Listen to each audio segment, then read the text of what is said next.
Hello there, friends. Welcome to Start Early Today, your daily dose of mindfulness and positivity. How are you doing? Hope you're doing well wherever you may be. We're taking the time to sit here on my favorite spot watching motorists go by. Each and every spot or place can be a mindful activity.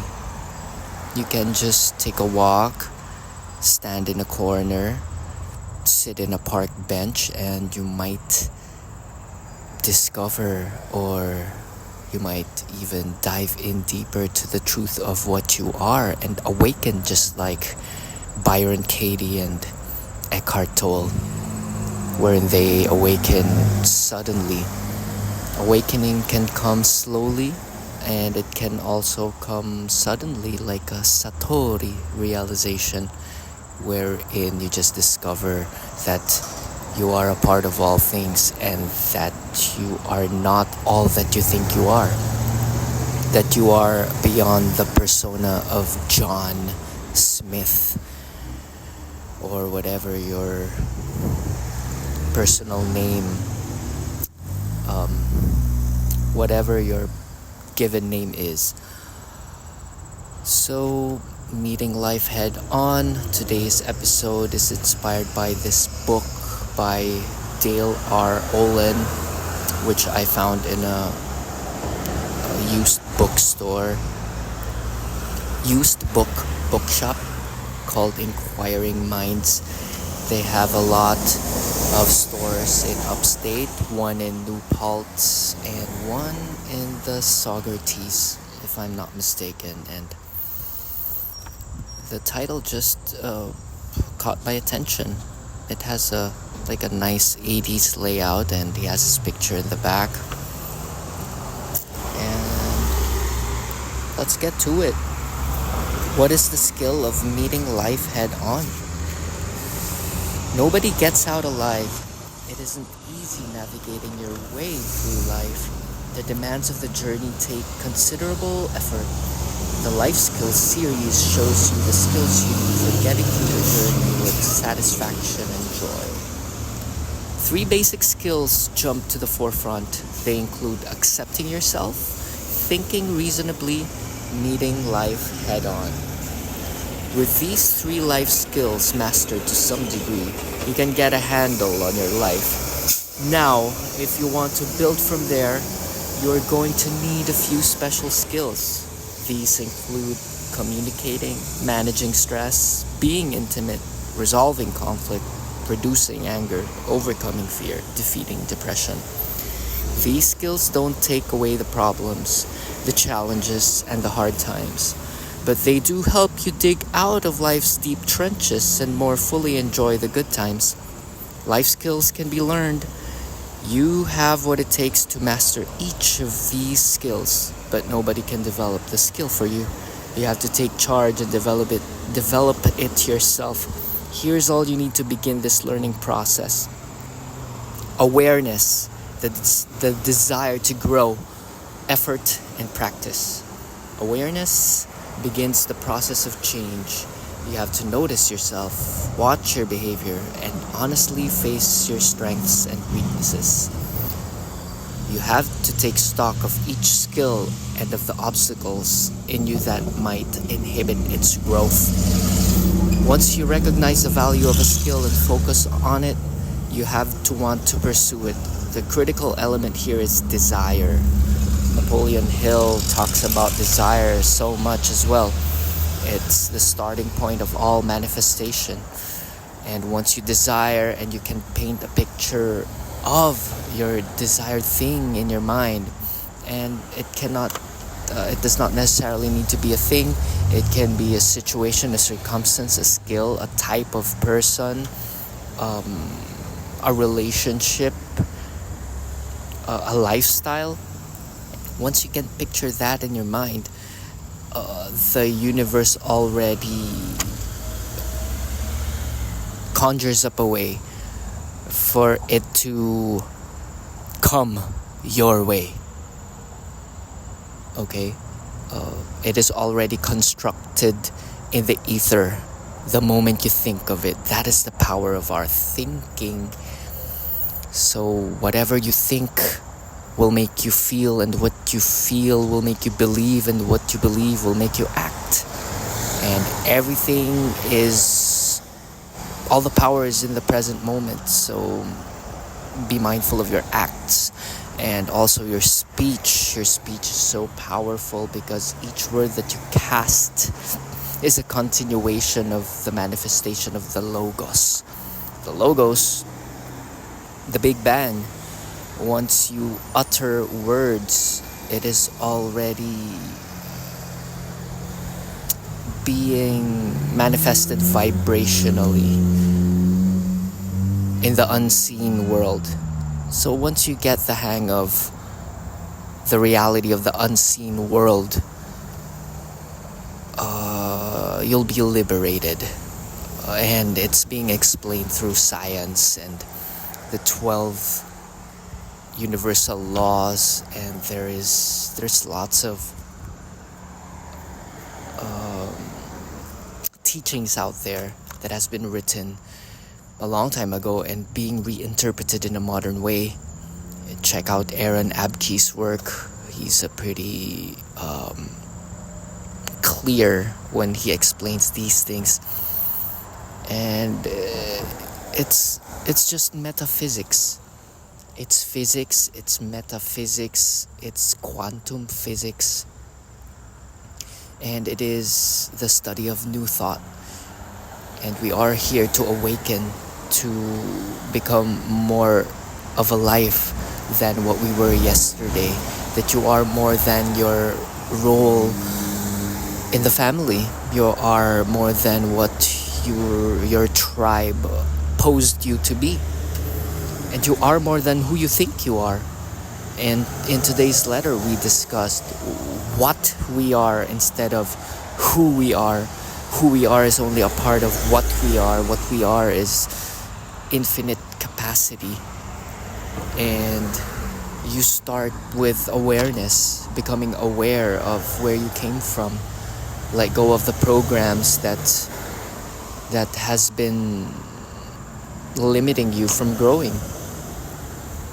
From ages 1 to 7, you're totally free, and you may have absorbed limiting beliefs that have been passed down onto you by your surroundings, by your environment, because we do not have cognition yet in those times, and it is slowly being built up through absorption.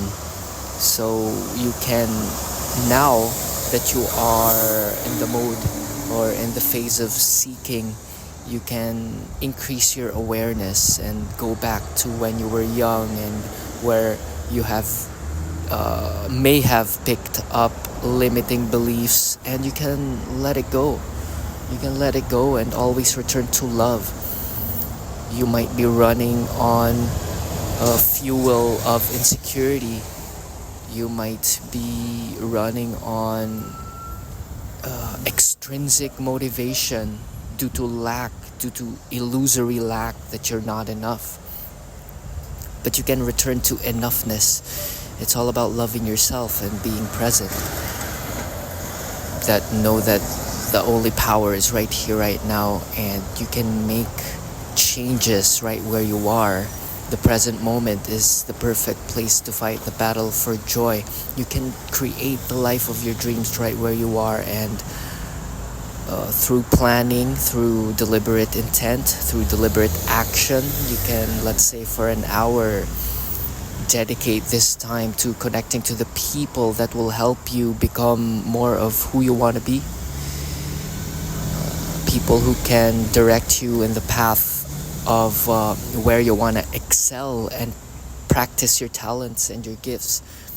And cultivating and using and mastering our gifts is a must. It is our duty, for if we do not use what it is inside of us, if we do not cultivate and use them, it shall be taken away and shall be our death. But if we use our talents and what is in us, the intelligence of the seed that it is also a tree. Okay, the artist in you, if you cultivate that, that shall become your savior, and it shall be multiplied. Health, wealth, and success and beauty, it shall be multiplied if you praise it and look within it. Look at it. What is being looked at and focused on expands. So what are the beautiful things inside of you? What brings you life? What gets you curious? Is it music? Is it cooking? Is it kinesiology? Is it being a horticulturist? Whatever it is that brings you joy, that makes you move, that ignites your eyes, engage with it, dance with it, stir it up, treat it like a pot of soup. Stir it up and see what happens. And it is a way of meeting life head on. You meet it with curiosity, you meet it with full awareness, you meet it with confidence that you are a process, confidence that you are in the process of becoming more full, and it shall never end, my friend. There is no end. It is a continuous process. You'll breathe in, you'll breathe out, you'll let go of things, you'll start some things, you'll minimize some things, you'll maximize some things. You're gonna rest, you're gonna wipe your countertop and it'll become dirty. You'll make some songs, you'll test it out, it won't work, the audience won't like it, and then you'll write another one and it'll become a hit. And it just goes on. Some things will smell good, some things will smell not good, but it makes no difference because you are centered, you are in equanimity, you are a Buddha, the one that knows, you are a Christ, the one that heals. So heal yourself, heal the world. Be pure. See the unseen. Know that there's electricity and healing powers that runs through your hands and through your third eye. Know that when you take a deep inhale and the Kundalini runs through your spine, through the belly, and you are connected to the cosmos. Think of the universe, think of the galaxies, how peaceful that thing is. And one day you shall turn into a black hole when you're done with all of these learnings. And you are only running in a level of consciousness that's teeny tiny. It's like a tiny speck of dust. You're only thinking. But there are levels of consciousness. When you enlightened and when you think of love and you love yourself and love others, you shift it to the fourth dimension. After this, there's a fifth dimension. And then you'll join the council of the planets and the planetary council and the guardians. And it's just levels of consciousness, and it never ends. And it goes according to the law of one. It comes in levels of sevens and sub-levels and subdomains of sevens that goes in infinity. So if you just wrap your head around that, there's no way of understanding and really identifying it with our capable thinking mind. All we can do is sing about it and to do your daily duties as a beautiful man or woman. One who cheers life on. One who can meet life head on and not to be a wimpy-dimpy, incapable, blind person. Sometimes we choose to be blind because we're just too afraid to look at things the way that it is. But that's just a harder way to be. That's a harder way to go. Awaken. Open up your third eye. Do what's necessary. Do the work. Make your body strong. Cultivate some skills. Practice those skills in helping and connecting life to become more vibrant, to become more colorful, and to raise up the consciousness of humanity through your presence. Because you're here, you're alive, you're breathing for a reason. Is this the end for you? The humdrum predictable routine of life? Are you addicted to your routine? Are you afraid of doing something new? But that's the real meaning of life. To dip yourself into a little bit of danger and risk and adventure. Dare to leave everything behind for a taste of life, of real life. And what is it are you really afraid of? Try it and see that the fear is illusory. It's trapping you. It's an imaginary cage. But if the life within you is still burning, make a way, sweat it out, ride it out, jump and jack it out, because life it won't wait for you. Let's not wait for regret to take over our lives. 1 year from now, you wish you would have started today. And what is that thing, my friend? So start it. Sell that candy. Drop ship that pant. Whatever your calling is, paint that flower. And as for me, I'm gonna put together some songs that maybe can enliven people. I'm gonna swing that kettlebell like there's no tomorrow and feel my lungs, feel the aliveness in my heart and my toes. And I bless you, and you're great. Come see an enlivening Turbo Goth show.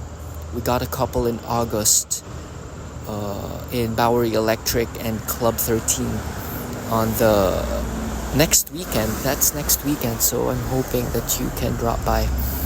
So meet life head on with awareness, my friend. Just to wrap up, start with the concept of accepting yourself, thinking reasonably, and meeting life head on with confidence. Be aware and have the desire to grow, and repeated effort and practice, flowing with the Tao, flying like an eagle. You got this, my friend. Peace.